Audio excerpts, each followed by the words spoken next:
तो चलिए शुरू करते हैं क्वेश्चन फटाफट, देखते हैं कैसे इसको हम सॉल्व कर सकते हैं। देखिए क्वेश्चन यहाँ पे ये है कि 10 टू द पावर, देखिए सिंप्लीफिकेशन के आपको 3 क्वेश्चन लगभग मिलेंगे, जिसमें आपको कुछ डेटा दिया रहेगा, उसको सिंप्लीफाई करना रहेगा। ठीक है, निश्चित तौर पे ऐसे क्वेश्चन 3 मिलेंगे। अब यहाँ पे क्या है, देखिए 10⁻9, ठीक है, 10⁻9 इंटू 10⁻2, फिर डिवाइड बाई हमारा है 10⁻3, ये चीज़ है। अब इसको हमको सॉल्व करना है। तो देखिए सबसे पहले हम बॉडमॉस लगाते हैं। आपको हिंदी में पता होगा, काको पहले तोड़िए, दा पीछे दे, भाग गुणा करे, धन जोड़िए, ऋण को दिए घसाए घटाए। मतलब पहले हमको भाग करना है तभी गुणा करना है। ऐसा नहीं है कि हम 9 के पावर ये है तो हम पहले जोड़ देंगे 9 2 11, फिर 3 माइनस कर देंगे, ऐसा नहीं है। सबसे पहले आपको देखिए 10 to the power 2 divide by 10 to the power 3 को सॉल्व करना पड़ेगा। तो ये पावर जब इसमें भाग देंगे हम पावर का, तो यहाँ पे -1 हो जाएगा, क्योंकि देखिए 2 - 3 हो जाएगा। जैसा मैंने आपको इसके पहले कई बार बता रखा है कि जब भी पावर का गुणा होता है, ठीक है, जब पावर मतलब दोनों जब ऑब्जेक्ट्स हैं, मान लीजिए ये है, जब पावर पावर में गुणा होगा तो ऊपर की घात वो जुड़ जाती है। मतलब ये क्या हो जाएगा, 10⁻6। अगर पावर पावर में मान लीजिए 4 है, नीचे हमारा 3 है, पावर पावर में भाग होता है तो वो घट जाता है। मतलब क्या हो जाएगा, ये घट जाएगा, 4 - 3 मतलब 1, 10 के पावर में 1 बचेगा। तो वही सिंपल चीज़ें यहाँ पे हैं। सिंपली देखिए यहाँ पे 10⁻9 था इंटू हमारा 10 to the power 10⁻2 divide by 10⁻3। अब ये जाएगा -1 हो जाएगा, तो हो जाएगा 10⁻9 इंटू 10⁻−1, मतलब हमारा 10 टू द पावर 9 - 1, और हमारा राइट आंसर आ जाएगा यहाँ पर 10�8, जो कि हमारा सही आंसर होगा। तो देखिए ऑप्शन में भी हमको दिया है 10�8, तो देखिए ये है हमारा ऑप्शन नंबर पहला। तो गाइस देखिए इसी टाइप के सारे क्वेश्चन, जितने भी टाइप क्वेश्चन बनेंगे सबके सब मैं आपको डिस्कस करूँगा। आप बने रहे हमारे साथ, ठीक है। वीडियो को कम से कम एक लाइक कर दीजिएगा। दूसरा प्रश्न आते हैं, देखते हैं दूसरा प्रश्न। थोड़ा सा मैं इसको जूम कर लूँगा तो आपको अच्छे से समझ में आएगा, फिर मैं आपको समझा के आगे बताऊंगा। यहाँ पे देखिए कोई भी क्वेश्चन मिस नहीं करना है, वीडियो को अंत तक देखिएगा। मैं उसका PDF भी आपको बताऊंगा, डाउनलोड करना है। देखिए एक जो है 720 रुपये क्रय मूल्य की वस्तु 10% छूट देने के पश्चात, 10% छूट देने के पश्चात यहाँ पे 25% लाभ कमाने के लिए दुकानदार द्वारा वस्तु का अंकित मूल्य रखा जाना चाहिए। उसका क्या रखे वो? सबसे बड़ी बात कि वो 10% छूट देने के बाद उसकी वैल्यू निकाल रहा है 720 रुपये, लेकिन अब वो कह रहा है कि उसको इस पर 25% लाभ भी चाहिए। तो क्या ऐसा मूल्य रखे जिसमें उसको 25% का लाभ भी मिले? ठीक है, तो ऐसे क्वेश्चन बहुत ही ट्रिकी होते हैं। आप एकदम आसानी से इसको समझेंगे तो लगा सकते हैं। जैसे कोई वस्तु 100% थी, लेकिन उसमें 10% की छूट दे दी गई, मतलब वो 90% का मूल्य हमको पता चल गया कि ये है 720 रुपये। आपके दिमाग में तुरंत पहला चीज़ ये आना चाहिए। अब इस पे आपको 125%, मतलब 90%, 100% फिर होगा, फिर वो उस पर 25% का लाभ कमाएगा, तो वो उसकी वैल्यू निकल के आएगी। देखिए इस तरीके से है यहाँ पे।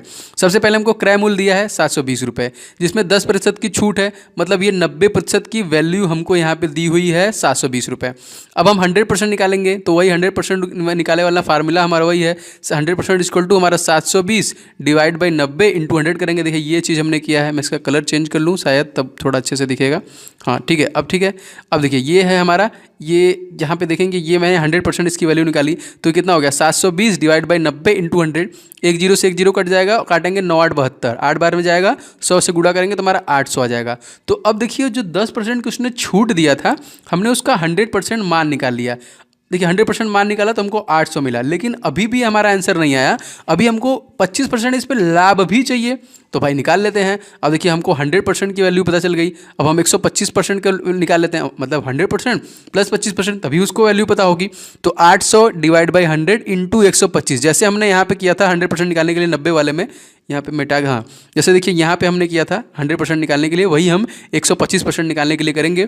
तो 800 डिवाइड बाई 100 इंटू 125 हो जाएगा, डबल जीरो से डबल जीरो कट जाएगा, 8 का गुणा करेंगे हम 125 में, तो 8 पंजे 40 की सुन्ना, हाथ में लगा 4 कैरी, फिर 8 दूनी की 16 4 20, हमारे पास 2 कैरी बचा, फिर जीरो हुआ, और 8 1 कम 8 2 10। तो हमारा देखिए 1000 यहाँ पे राइट आंसर आएगा।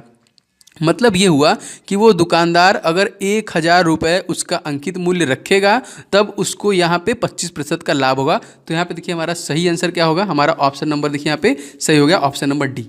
समझ में आ गया आपको इजीली? देखिए ठीक है। तो इसी तरह सभी टाइप के क्वेश्चंस आपको मिलेंगे। अब आते हैं देखिए नाव और धारा के क्वेश्चंस। ये भी क्वेश्चन आपको पूछता है इस तरीके का, ठीक है।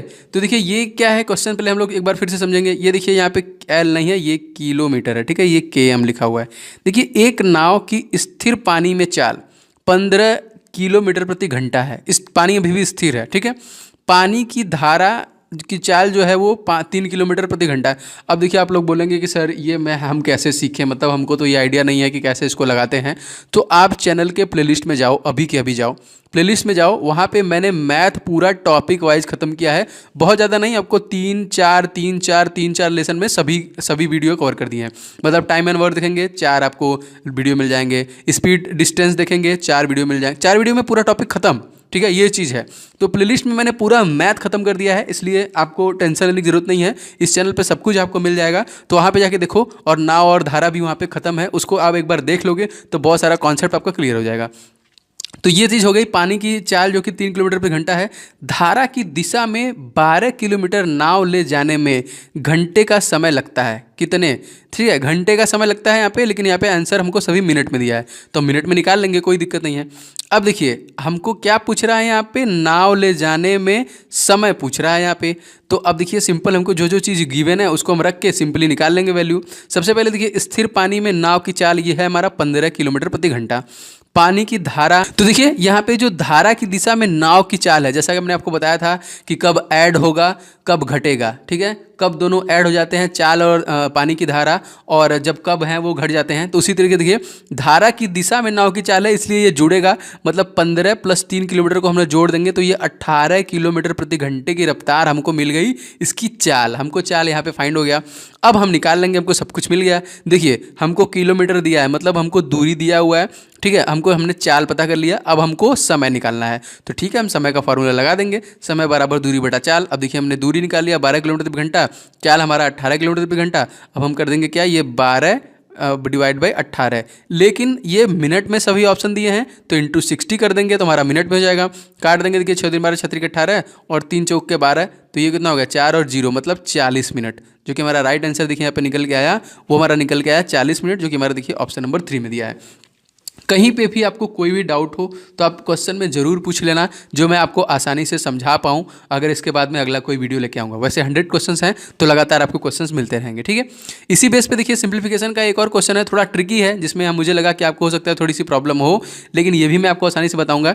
देखिए सबसे पहले देखिए यहाँ पे दिया क्या है कि 1 के बटे में 3 + 1 बटे फिर उसके 2 - 1/7 फिर 7 के बटे में 9 प्लस हमारा यहाँ पे 17 डिवाइड बाई 20 का मान आपको निकालना है।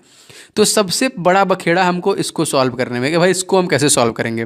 तो इसको देखिए ऐसे सॉल्व करेंगे, हम छोटा छोटा सॉल्व करते हैं। सबसे पहले हम देखिए यहाँ पे इसको सॉल्व करते हैं, जो कि बटे में है 2 - 1/7 टू द पावर के बटे में 9।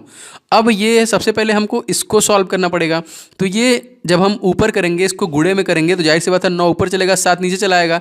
बात को समझ रहे हैं आप कि नहीं? जैसे ये हम 1/7 कर देंगे तो ये हो जाएगा 9/1 जब हम ऊपर ले जाएंगे, मतलब ये हमारा हो गया क्या 9/7 हो गया।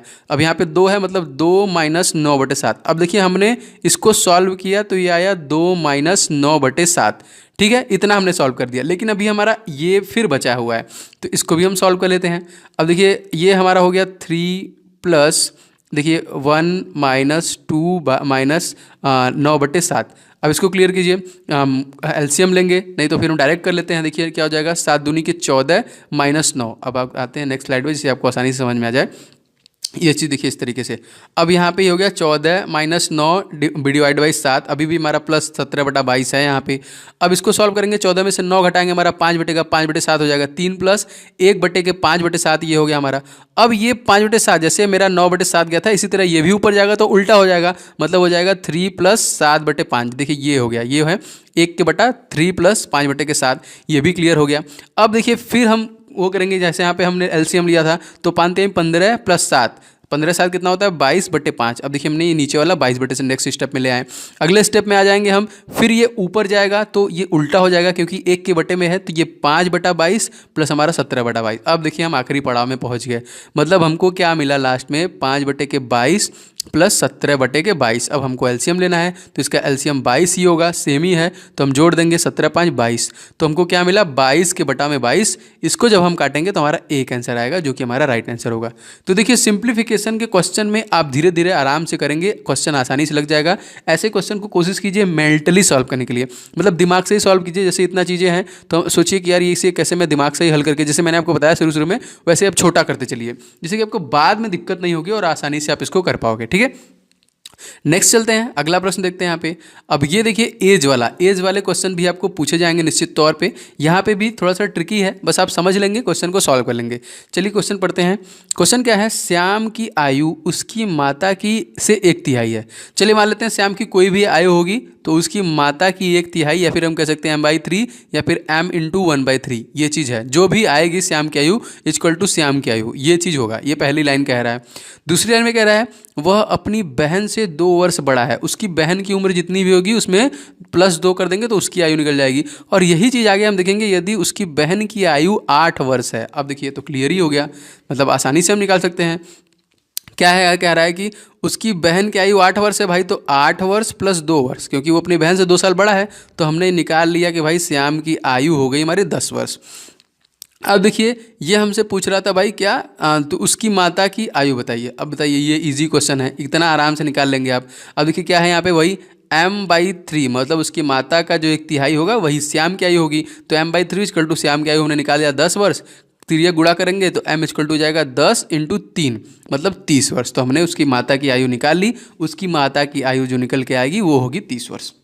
तो गाइज आपको समझ में आ रहा है, आप आसानी से आ रहा है तो प्लीज़ आप वीडियो को लाइक जरूर कीजिएगा, शेयर कीजिएगा अपने दोस्तों में कि उन तक ये पहुँचे। और जो लोग भी नए होंगे सब्सक्राइब कर लीजिए। आप देख सकते हैं प्लेलिस्ट में जाके हम लगातार RPF के लिए बहुत सारे लेसन्स ला रहे हैं, GK GS रीजनिंग मैथ सब कुछ सब लगातार, ठीक है।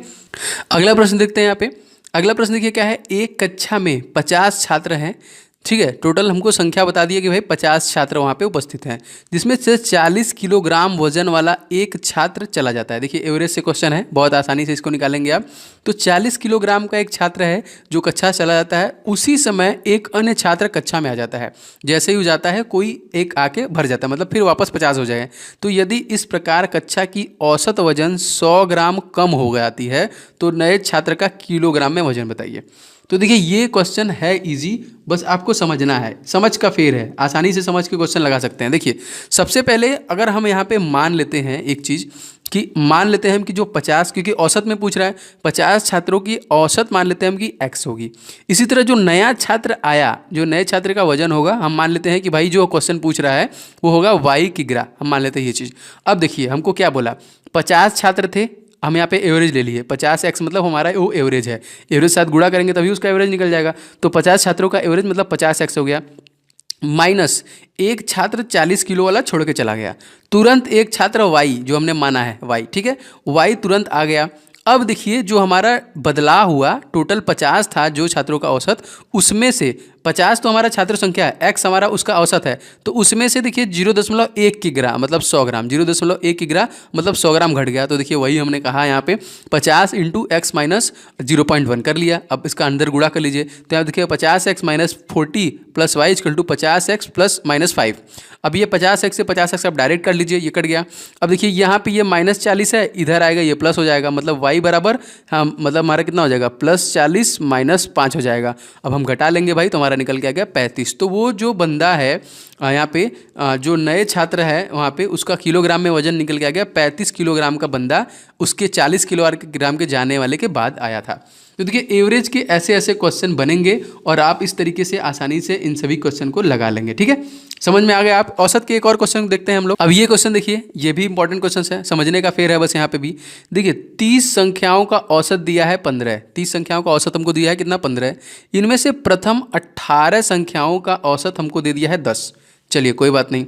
अगली 11 संख्याओं का औसत दे दिया है हमको 20, मतलब 18 और 11 कितना हो गया, 29। टोटल 30 संख्या है। अंतिम संख्या क्या होगी, अब आपको अंतिम संख्या बताना है।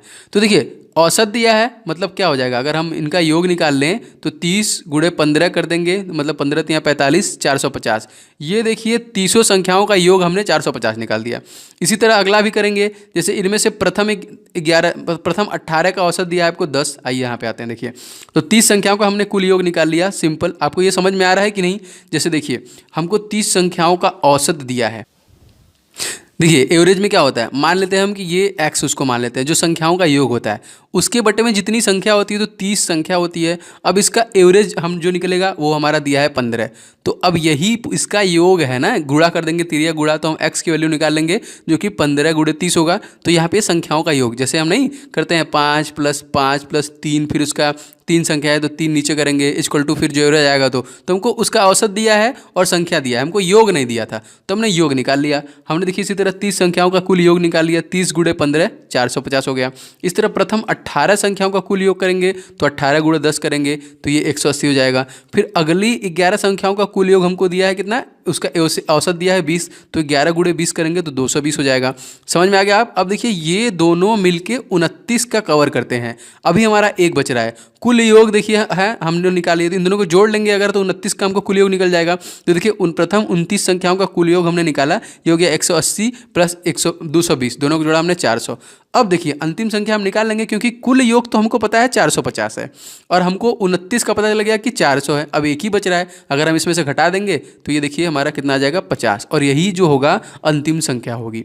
तो गाइस देखिए इसी टाइप के क्वेश्चन आपको एग्जाम में बनेंगे। मैं अपनी पूरी कोशिश कर रहा हूँ जितने भी इंपॉर्टेंट क्वेश्चन हैं आप तक पहुँचाने के लिए, तो बने रहे हमारे साथ। वीडियो पसंद आए, आप चाहते हैं लगातार इस टाइप की वीडियो मिले तो वीडियो को लाइक कर दें, चैनल को सब्सक्राइब करके बेल आइकन दबा दें और इसे शेयर भी जरूर करें। Thank you guys, thank you so much, thanks for watching this video.